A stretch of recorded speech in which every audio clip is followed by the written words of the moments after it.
You went to kindergarten. And in kindergarten, the idea was to push along so that you could get into first grade, and then push along so that you could get into second grade, third grade, and so on, going up and up. And then you went to high school, and this was a great transition in life. And now the pressure is being put on. You must get ahead. You must go up the grades and finally be good enough to get to college. And then when you get to college, you're still going step by step up to the great moment in which you're ready to go out into the world.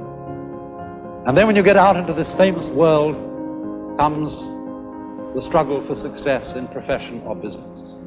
And again, there seems to be a ladder before you, something for which you're reaching all the time.